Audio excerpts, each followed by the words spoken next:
gente. Então, a gente teve vídeo agora, né? Então vocês não tem que estar sentindo minha falta.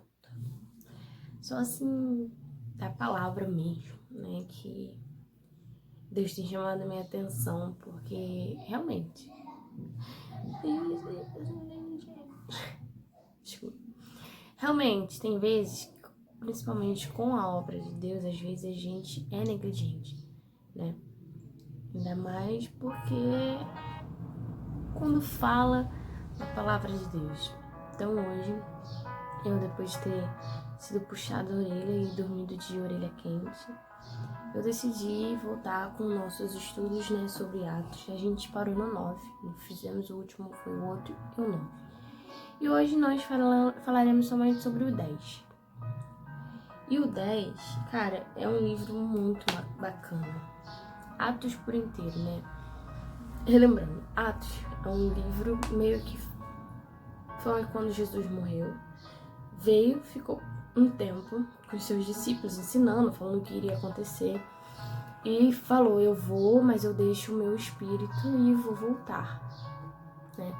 Então Atos começa a falar sobre os atos do Espírito Santo sobre a terra e sobre a igreja. E como o Espírito Santo agiu na igreja e até para quem não era da igreja, tudo bom? Nesse meio. Então, Atos é o 5º livro da Bíblia, né? Espírito Santo é mencionado inúmeras vezes, porque é praticamente o livro do Espírito Santo. Se a gente pudesse botar mudar o nome do livro de Atos, em vez de Atos dos Apóstolos, seria Atos do Espírito Santo, né? E como nós, né, que vamos falar assim, que vamos supor que nós somos os apóstolos, e o Espírito Santo habita em nós, então é os Atos do Espírito Santo, né? E agora falando sobre o capítulo 10, eu quero deixar claro aqui que todo esse estudo que a gente faz sobre o capítulo, os livros de Atos, não são tirados da minha mente. Eu faço um plano bíblico na Bíblia que tem no app. Não sou patrocinada nem nada pela Bíblia, mas eu não posso pegar uma coisa que não é minha e dizer que é minha, né? Por mais que eu nunca diga, eu sempre deixo na descrição do vídeo o link para você estudar o livro de Atos por esse plano bíblico. É a Bíblia da versão YouVersion. Você vai, se você não conseguir acessar o link por algum motivo ou por esquecimento meu, você vai lá, baixa esse aplicativo YouVersion e você vai procurar Descent, Atos, né? E Descent tem vários estudos sobre todos os capítulos da Bíblia, né? Quando acabarmos Atos, eu quero ir para Apocalipse. Um dia eu vou fazer o estudo seguindo a Bíblia direito, né? Mas como teve recentemente o pastor Lucinho falando sobre Apocalipse, eu fiquei muito curiosa sobre Apocalipse, então eu quero fazer o estudo sobre Apocalipse também, né? No capítulo 10, de acordo com Francis Chan, que é a pessoa que faz a devocional antes de lermos o capítulo,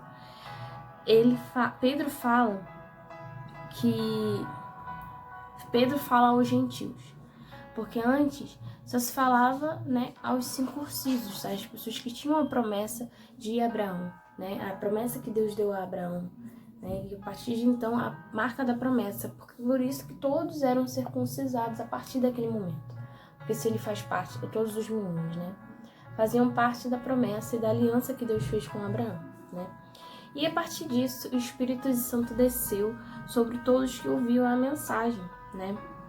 Entre todos os circuncisos e os que, né, ouviam a mensagem, ficaram maravilhados, né? Porque o Espírito Santo tinha descido até sobre os gentios. Ou seja, o Espírito Santo agiu de uma maneira tão forte que, vamos supor assim, que até as pessoas que não conhecem a palavra, que não conhecem a Jesus, estavam falando em línguas, estavam adorando, estavam sendo batizadas, entendeu?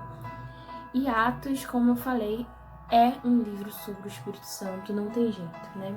E agora a gente vai iniciar, se essa mosca deixar, a leitura do livro de Atos, capítulo 10, né?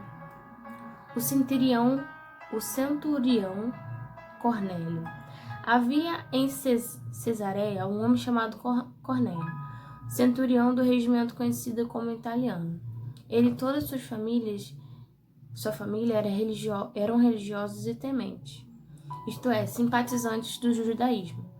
A Deus, davam muitas esmolas ao povo e oravam continuamente a Deus. Certo dia, por volta das 3 da tarde, que no grego é a hora nona, né? Ele teve uma visão, viu claramente um anjo de Deus que se aproximava dele e dizia: Cornélio. Atemorizado, Cornélio olhou para ele e perguntou: O que é, Senhor? O anjo respondeu: Suas orações e esmolas subiram como oferta memorial diante de Deus.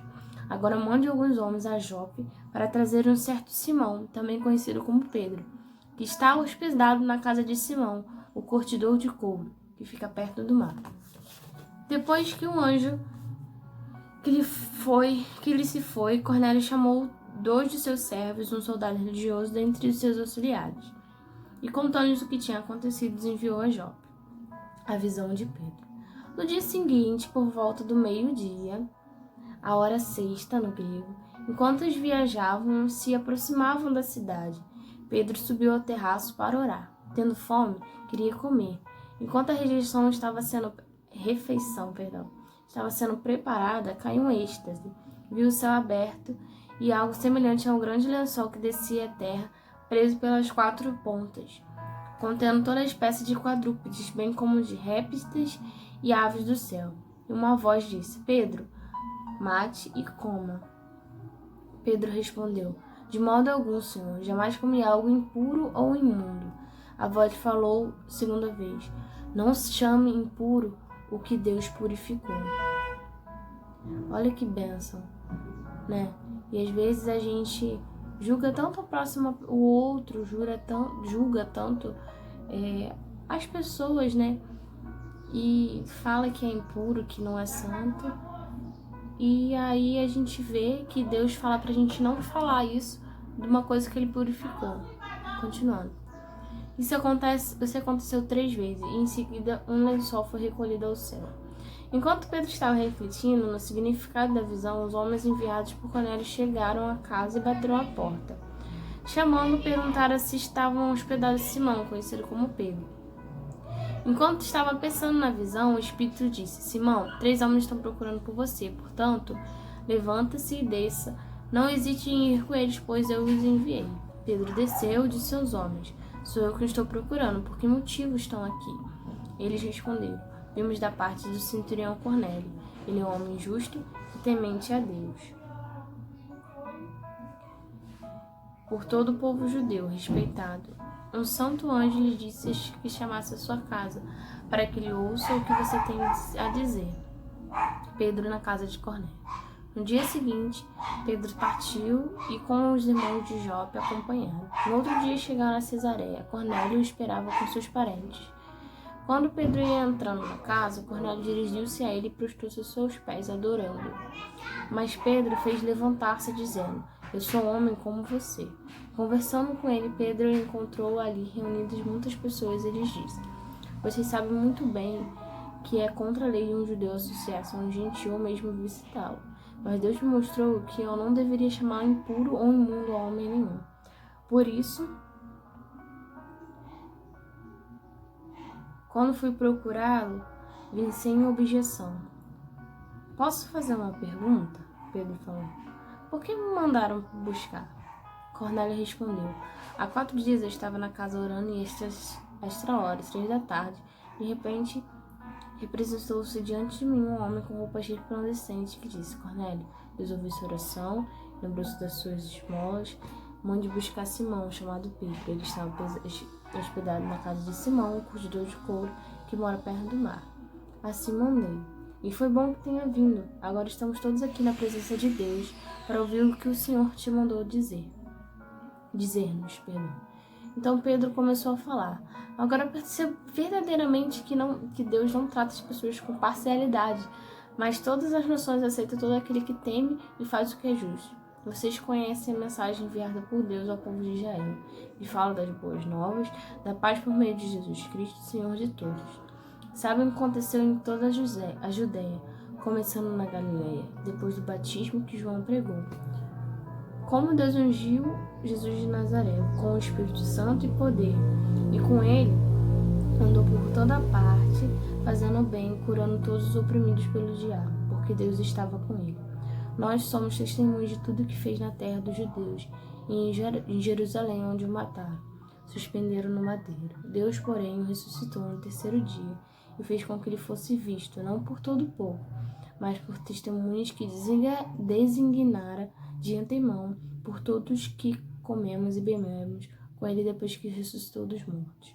Ele nos mandou pregar ao povo e testemunhar o que ele fez, que Deus constitui juiz de vivos e de mortos.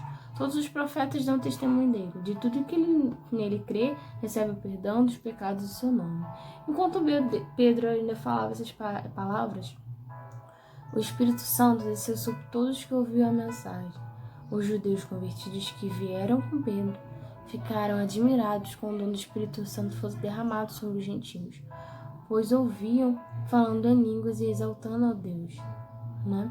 A seguir, Pedro disse: Pode alguém negar a água, impedindo que sejam batizados? Eles receberam o Espírito Santo como nós. Então ordenou que fossem batizados em nome de Jesus Cristo. Depois pediram a Pedro que ficasse com ele alguns dias. Ou seja, a gente não pode limitar Deus. Esse capítulo foi a prova disso, né? Antigamente havia uma separação entre os circuncisos e os gentios, e eles não se misturavam. Só que Deus é tão Deus que ele vem e mostra que não é do jeito que a gente quer, não é do jeito que a gente acha que pode ser, correto? E ele para e faz com que aquele que achava que não poderia gentil nunca ser recebido pelo Espírito Santo, ele foi recebido pelo Espírito Santo de uma forma que ele só poderia crer se visse com os seus próprios olhos, né? E assim foi feito. Pedro é uma pessoa que quando chegar ao céu eu quero conhecer, bater um papo, falar, cara, como é que foi? Porque ele viveu tanta coisa com o Espírito Santo e além de viver com o Espírito Santo, ele viveu com Cristo, né? Por todos os 3 anos que Jesus começou a fazer, né, o seu ministério sobre a terra. E eu acho incrível isso. E é isso. Hoje a gente termina por aqui. Eu não vou estipular uma data pra gente fazer os próximos capítulos, porque aí é de acordo com a vontade de Deus. O próximo a gente só vai estudar o 11, tá bom? É isso. Não esqueçam, Deus é bom o tempo todo, e o tempo todo Deus é bom. E mais uma coisa, eu peço que vocês entrem lá no Instagram, que eu sempre posto coisas lá.